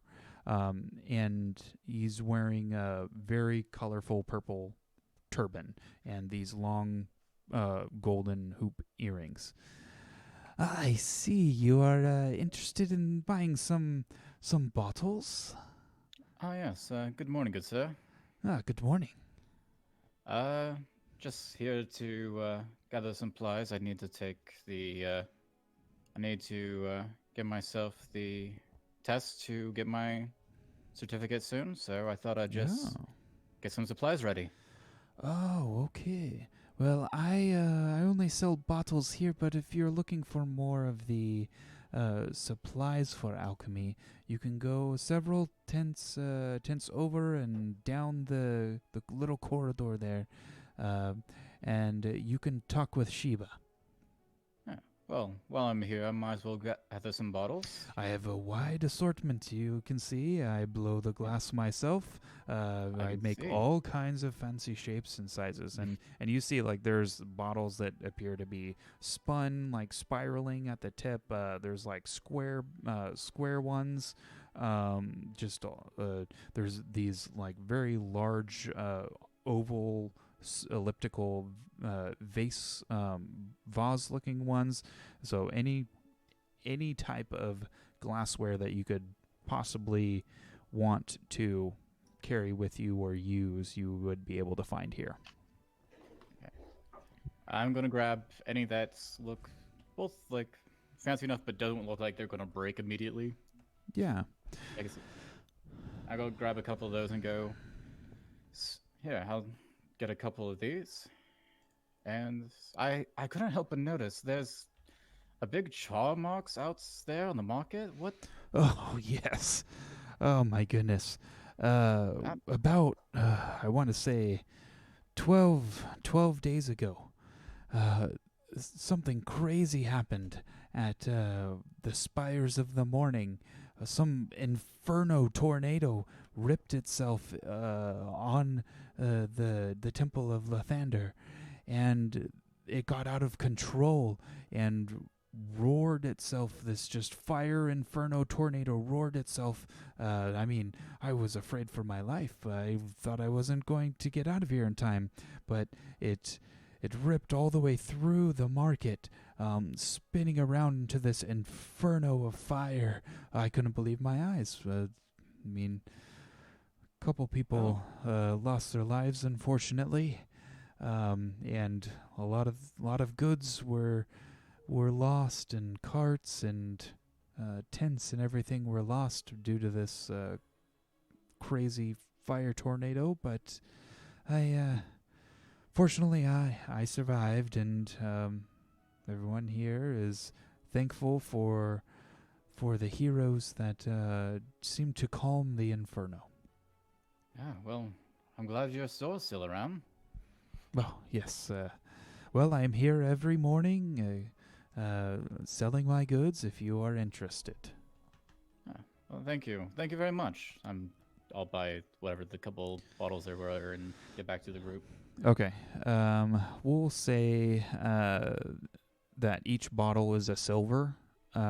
So you can pick up however many. Let's see here. Let's see. Actually, we'll say that each bottle is a gold. One gold. Yeah, gold for.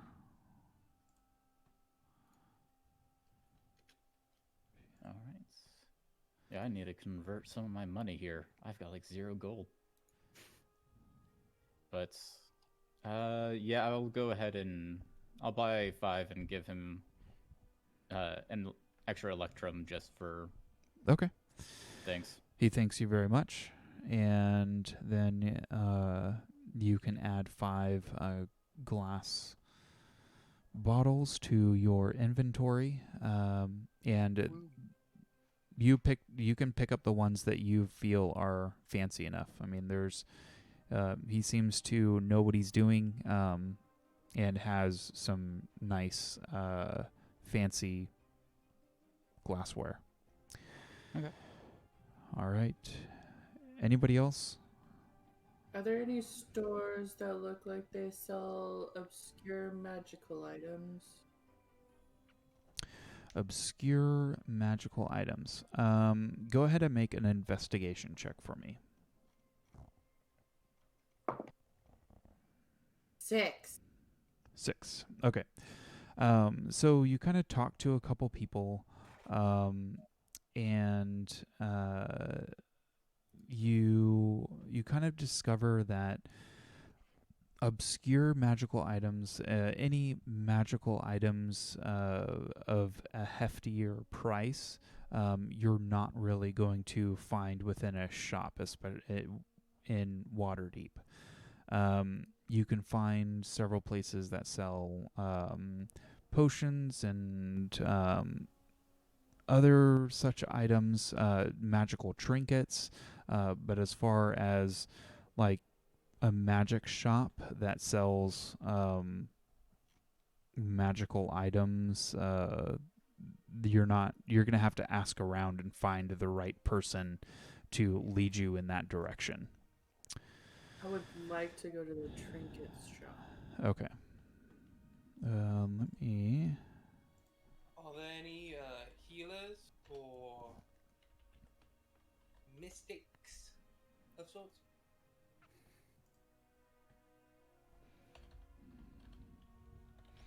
Let me get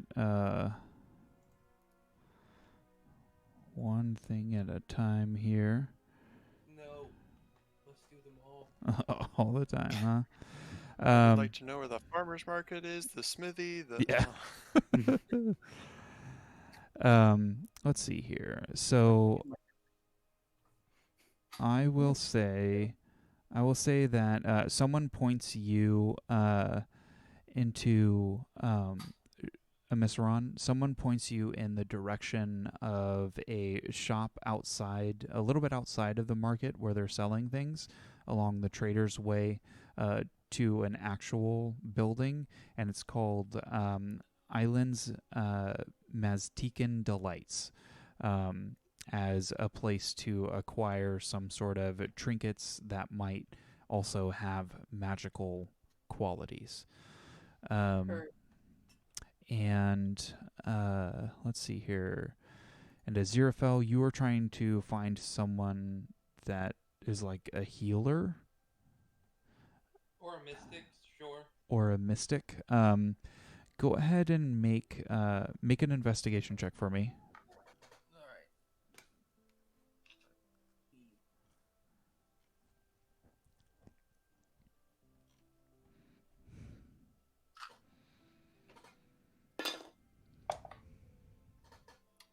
All right. 27.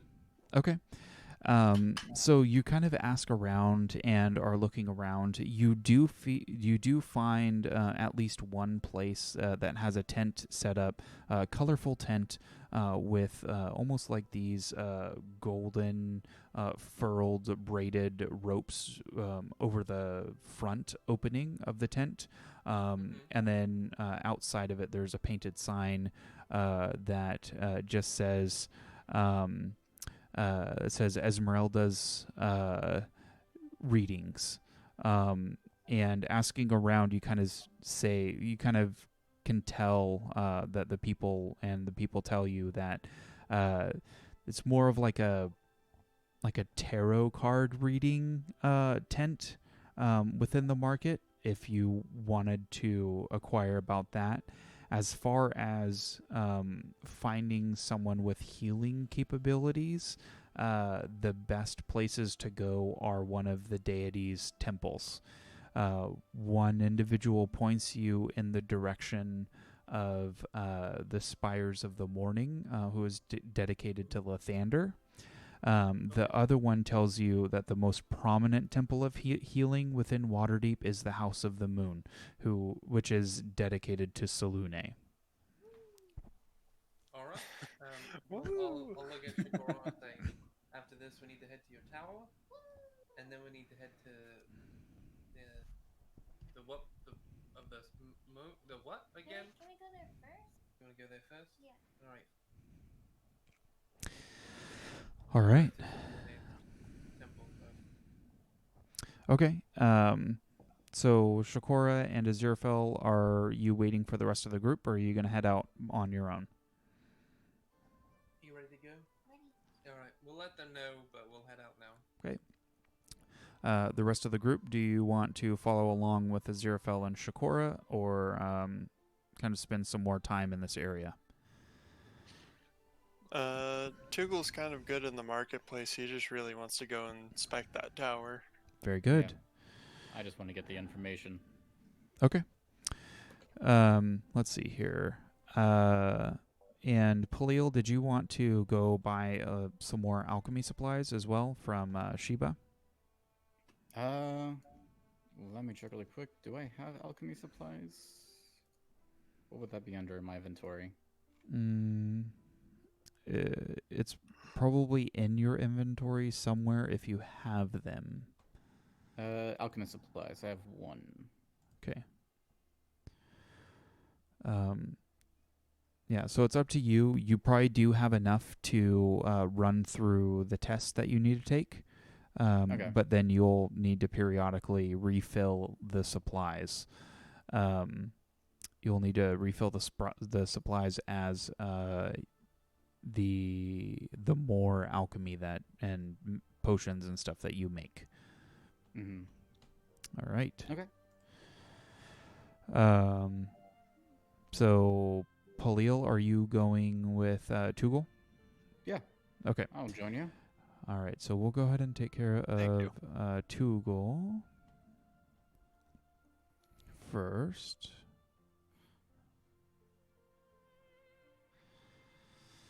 So remind me, Tugel is the name that Tula gave you? Yeah, that's right. Yeah, she gave me that name when she found me.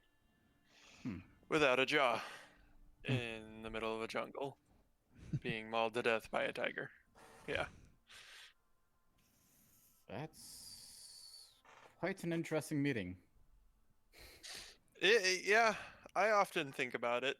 It's probably one of the few memories I remember very fondly, mainly because that's when I actually started remembering. So yeah. Still got that one burned in my brain. Still like cats though. Cats are cool. That's good. Yeah.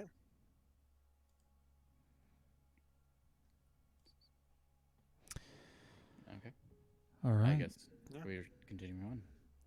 Okay, so Yep. you make your way from the market, the busy streets. You kind of maneuver your way past. Let's see here, Amisaron. Are you going to stay within the market area? Or are you going with Tugul and Palil?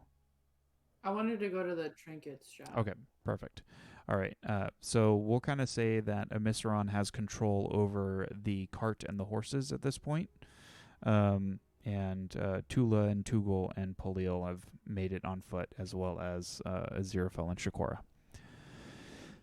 So you kind of make your way down a street that is labeled Sword Street towards this black tower in the distance.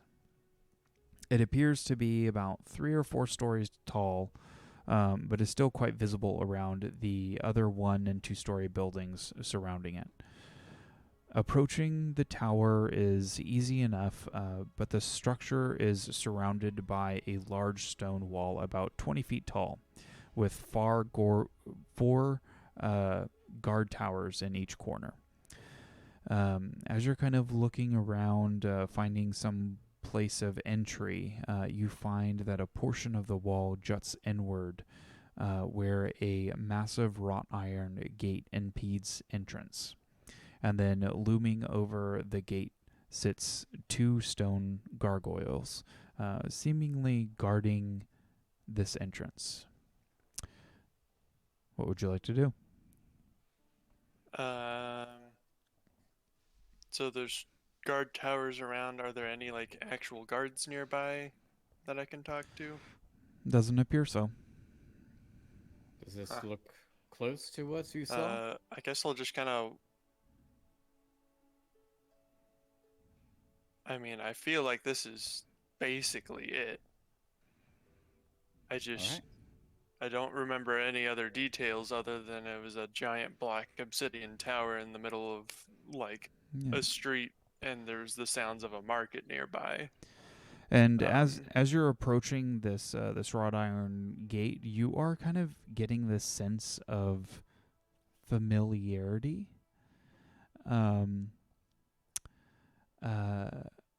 I'd like you to make a wisdom saving throw for me. Oh boy. All right, let's see. Sorry, give me a moment. Okay, there we go. 5. Okay. Yeah, so something about this area seems fairly familiar, but you just can't, like, something tried to impede your thoughts and minds for a moment, and then it kind of just got whisked away. So right now you're probably like 15, 20 feet away from the gate, and with the stone walls kind of encroaching upon you within this area. Well, whatever you want to do, I'll take your lead. Let me just go up to the cast iron gate for a second and just kind of see if anything comes to mind if I like touch it. Okay. So you go up to the wrought iron gate. You kind of put your hand on it and are looking out towards within this courtyard. It's very lively in here. There's green grass and a few trees scattered around, and then there are gravel paths that lead towards the main tower that sits in the center of this courtyard. As you are touching the gate, you begin to hear something shift above you, and it begins to grind, like stone grinding. And then you hear a... And Polil, standing a little bit back, you begin to see one of the gargoyles shift in its spot and lift up its head and begin to look down towards Tugul. "What business do you have at Blackstaff Tower?" it asks. Oh, so that's the name of this place. My name It is is Tugel. indeed. Hello, Tugol. Have you come to gain entrance to the Blackstaff Academy? Yes, actually. I kind of saw this place and I thought I'd check it out and give it a look. Now that you May I please come in? You first must show me your skills. The Blackstaff does not take on apprentices that are not already highly skilled magicians or wizards. So let me see what you have within you. And then you begin to watch as the creature begins to shift itself, unrooting it from the stone wall itself. It unfurls its gargoyle wings out and then flaps them a few times and then lands right beside you. It stands about 8-9 feet tall, and then it gets something out from its along its side, and then it appears like it is some sort of metal and glass monocle that it puts on its eye. It shifts it around a little bit. Yes, now I can see a little bit better. And then it produces a book and a stone pen. It opens the book and then begins to write something. Oh, Tugol requests entrance to the Blackstaff Academy. All recipients will need to show a sort of entrance exam before for gaining an audience with the Blackstaff. So, Tugol, where are you from?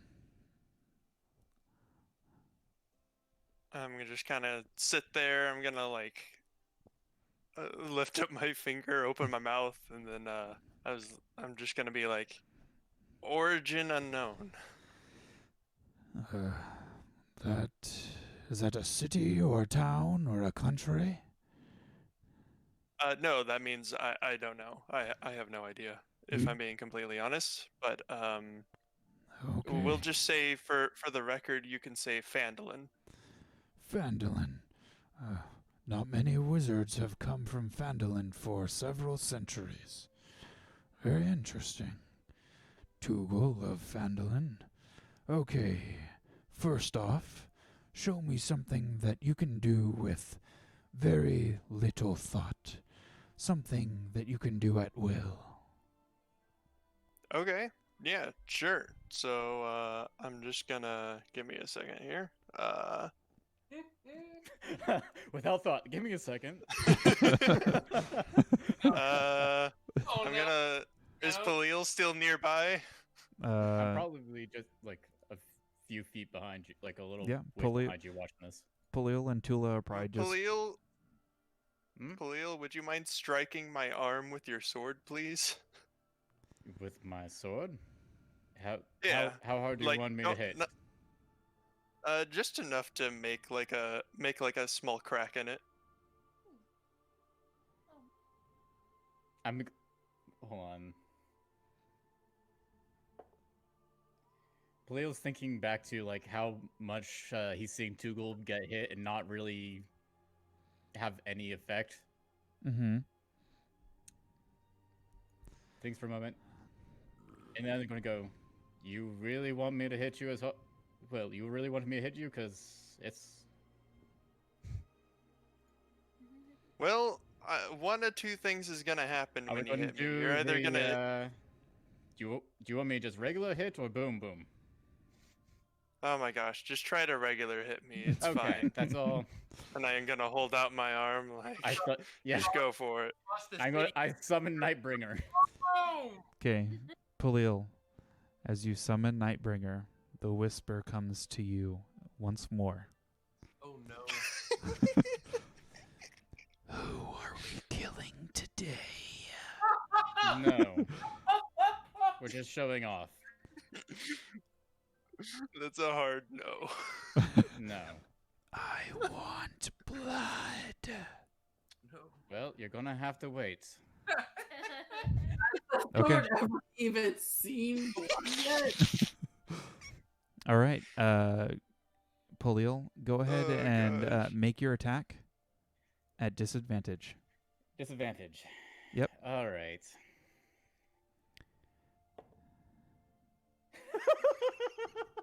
I'm not even gonna roll again because that's a natural one. Okay. So with something within you, and kind of your wrist jitters a little bit, as if the sword kind of has a mind of its own. It just completely whiffs and scratches the stone beside it. No. You now have carpal tunnel. Sorry, it's just a little odd attacking a friend. It's okay. Mr. Gargoyle, would you mind cutting into my arm just enough to make like a small crack? Is that something I can request of you just to show off my skill? No, does it have to be yourself, or can I scrape against the stone wall? Either one. Go for it. Okay, so he just takes his clawed hands and then makes 5 grooves along the stone wall. Proceed. And then I'm gonna cast Mending. Okay. Just gonna place my hand on it. I'm gonna look the gargoyle straight in the eye and then cast Mending. Very good. And he kind of writes a little bit of notes within his stone tablet book. All right, Tugol. Now, show me a spell or some magic that you can cast only a few times a day. Okay. Let me see here. Let me see what I got that can do that. Oh, perfect. I got a nice one for you. Can I find a rock on the ground? Just- Yeah. You can find some little pebbles. You can find a nice, like, bird's egg size rock as well. Bird's egg sized rock. I will hold it in my hand and I will cast Catapult and send it flying directly upwards. Directly upwards. Okay. And as you do so, you watch as the rock goes up probably 20, 30, 40 feet into the sky and then comes straight back towards you. Are you going to move out of the way? Nope. Okay. Alrighty.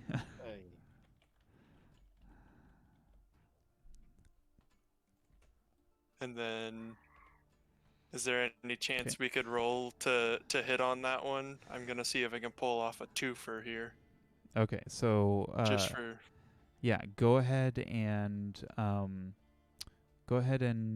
roll a dexterity save, and the save is going to be against your spellcasting DC. okay.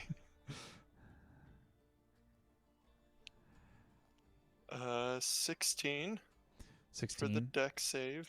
I don't think that makes yours. Yeah, I'm trying to check that right now. Yeah, the catapult is a dex 15. 15. Okay, so you manage to get out of the way.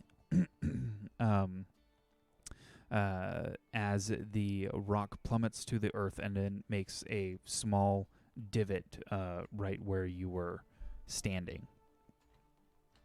And then I'll be like, if you'd like me to try something else a little bit more impressive, I can do that too, but there you go. Why don't you show me your most powerful spell? Oh, are you sure about that? Okay. Let me see here. May I have a target to cast it on? What type of target do you require? It's probably gonna need to be able to take a lot of damage. Okay. So he kind of raises a hand towards the other gargoyle, and you watch as the other gargoyle begins to come to life, cracking over the stone, and then unfurling its wings. It begins to take off towards the sky above the gate. Okay. And you sure you want me to shoot it at your friend over there? You're positive about that? Yes, we come back every morning, whether we Oh, die okay. or not. Oh, okay. Cool. That's All what right, we're and here then- for. Alrighty, and then I'm going to cast Scorching Ray Okay. on the target. Okay. It's going to be an 18 to hit for the first volley. Okay. Scorching Ray. An 18 does hit. Alrighty. For the second. Alrighty.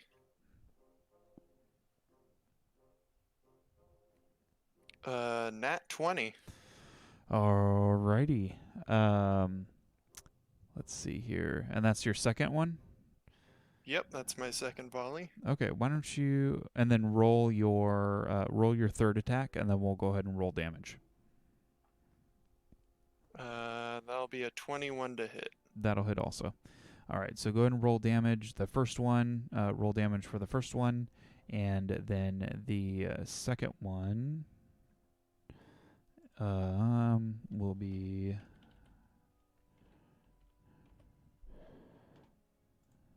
Alrighty, the first one is 16 damage. perfect. Okay, and then for the second one, go ahead and roll your 2d6, and then it's going to be 12 plus the 2d6. So 16, let's see here. That's going to be a 7. So plus 12, that's going to be a 19. Okay, all right, and damage for the second one.